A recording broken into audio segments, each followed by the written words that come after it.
여러분, 개인 파산을 신청하면 일정한 제한이 오고 불이익이 온단 말이죠. 뭐 신용의 문제라든지 재산의 문제라든지 직업의 제한이라든지 여러 가지 불이익적인 측면이 있는데 여기에 대해서 한번 검토를 해봅시다. 자, 첫 번째, 일단 파산 재판 자체가 쉽지가 않습니다. 사안마다 차이는 있지만 평균적으로 봤을 때 워크아웃이 통과하기는 제일 용이하거든요. 그리고 이것보다 개인회생이 조금 더 어렵고 개인회생보다 파산이 조금 더 어렵습니다. 개인회생 같은 경우는 사용처를 소명을 해야 되잖아요. 내가 돈을 어디에 썼는지 설명을 해야 되고, 특히 가족이나 지인한테 재산을 마지막에 이전이나 은닉한 경우, 이런 경우에 소명하기 애먹을 수 있고, 그게 아니라 그냥 생활비나 뭐 기존 채무상환 이런 데 썼다 그러면 설명하는 게 힘들지가 않겠죠. 개인 파산의 경우에도 개인회생처럼 사용처를 소명하는 건 똑같은데 조금 더 심도 있게 검토를 하고, 개인회생은 1년, 2년 정도 검토를 하는데 파산은 그것보다 더 길게 지난 5년치를 검토할 수도 있고, 또 문제가 됐을 때 환수금 처분을 하니까 이 부분에서 재판이 좀 더 힘들 수가 있습니다. 개인회생에서는 문제가 좀 되는 게 있다 하더라도 청산가치에 반영하고 변제금을 조금 더 올려주고, 형편이 어려우니까 더 이상 변제금 올리지 말라 이렇게 읍소하고 넘어가는 경우가 있을 수 있지만, 파산 같은 경우는 문제되는 거를 일시에 환수금으로 납부를 해야 되니까, 아니면 면책 불허가를 받을 수 있으니까 이게 체감상 조금 더 힘들다고 느껴질 수 있는 거죠. 근데 이렇게 파산에서 재판이 꼼꼼할 수 있는 부분은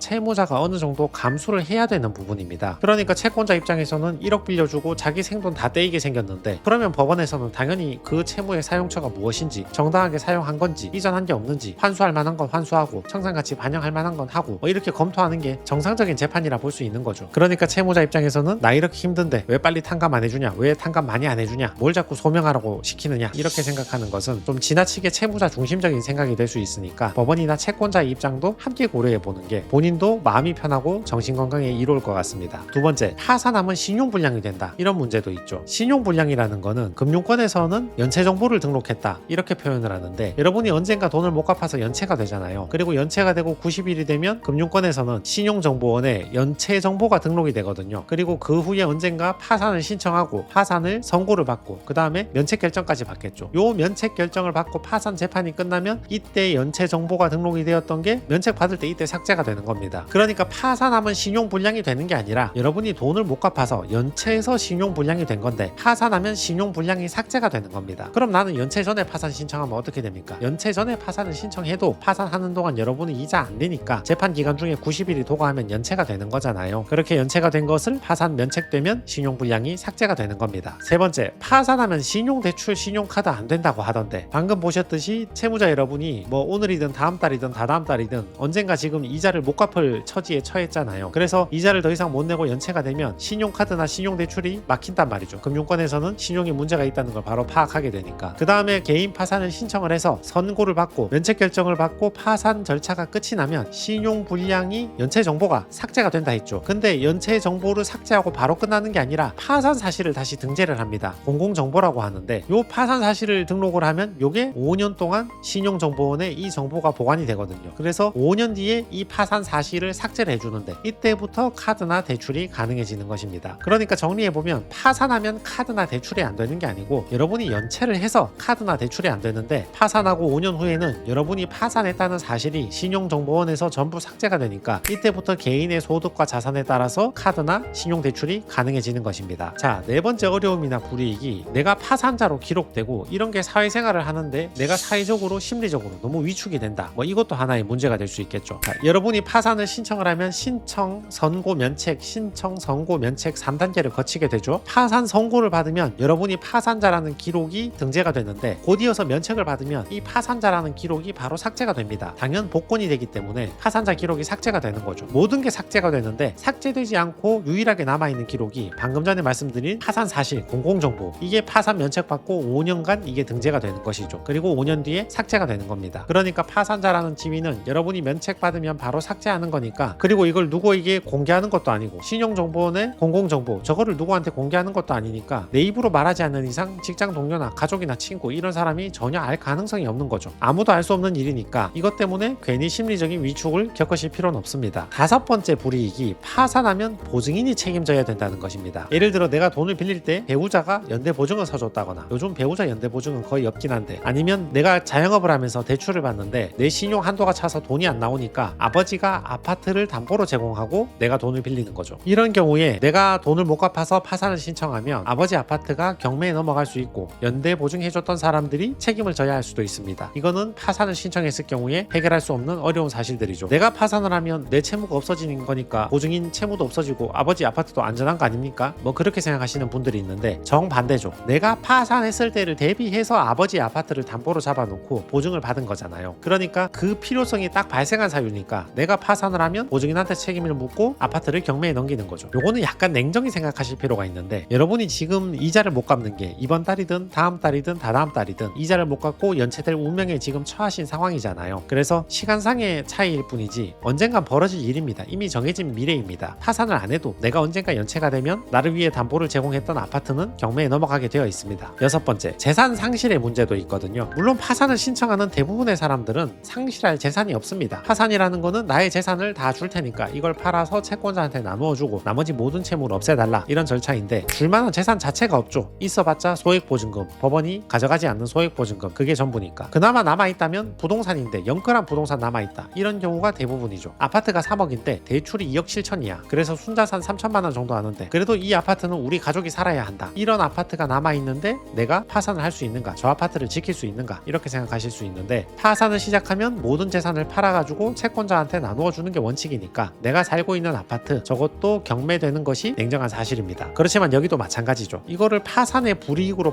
받아들이기에는 약간 무리가 있는 거죠. 사실 여러분이 지금이든 다음 달이든 다다음 달이든 어차피 이자 못 내고 연체될 운명에 처해 있잖아요. 내가 연체가 되면 어차피 나에 대한 채권자들이 내 아파트에 경매가 들어오는 것은 정해진 수순이거든요. 그러니까 좀 냉정할 필요가 있는 거죠. 파산을 안 해도 저 아파트가 경매로 넘어가는 것은 어차피 정해진 미래일 수 있는 거죠. 파산을 하면 생기는 불이익, 직업상 제한 이것도 있습니다. 파산을 하면 공무원, 변호사, 회계사, 세무사, 감정평가사 등등 개별 법령에서 200개 이상 직업에 대해서 제한을 두고 있거든요. 근데 저 제한이 평생 가는 게 아니라 여러분이 파산 선고를 받으면 파산자의 지위에 빠지니까 저런 직업 제한이 생기는데 면책을 받으면 당연 복권이 되니까 다시 제한이 사라지거든요. 그러니까 내가 지금 저 자격증 시험을 준비하고 있다. 근데 빚이 있다. 파산해서 끝나버리면 다시 저 자격증 시험을 칠 수 있는 거죠. 다만 유일한 문제가 있다면 현직 공무원 중에 몇몇의 직업에 대해서는 파산이 당연 퇴직 사유로 규정이 되어 있으니까 공무원을 그만둬야 할 수 있으니까 저게 문제가 될 수 있는 거죠. 그래서 현직 공무원 같은 경우는 개인 회생을 하는 게 훨씬 낫겠죠. 파산을 하면 생기는 불이익과 그에 대한 대응 방법. 파산 재판이 워크아웃이나 개인 회생보다 조금 어려울 수 있다. 근데 이거는 냉정히 말해서 채무자가 감수를 해야 된다. 연체가 되면 신용불량이 등록이 되지만 파산하고 면책받으면 신용불량이 오히려 삭제가 된다. 연체를 하면 신용카드나 신용대출이 금지가 되지만 파산하고 5년이 지나면 신용카드와 신용대출이 오히려 가능해진다. 파산 선고를 받으면 파산자로서 기록이 남지만 얼마 있다가 면책받으면 당연 복권이 되기 때문에 파산자 기록은 삭제가 된다. 내가 돈 빌릴 때 아버지가 아파트를 담보로 제공했다면 내가 파산을 하면 아버지 아파트는 경매가 될 수 있다. 그렇지만 냉정히 말해서 내가 파산을 안 해도 어차피 연체가 되면 그 아파트는 경매에 넘어간다. 나의 재산, 나의 자동차, 나의 아파트도 내가 파산을 하면 법원이 채권자한테 배분을 하니까 나의 재산 상실 위험도 있지만 이것도 객관적으로 보면 내가 파산을 안 해도 다음 달이든 다다음 달이든 언젠가 연체가 되면 그 재산을 잃어야 된다. 정해진 미래다. 개별 법령에서 직업상 제한이 있지만 이것도 파산 면책을 훌륭히 받으면 당연 복권이 되니까 제한이 사라진다.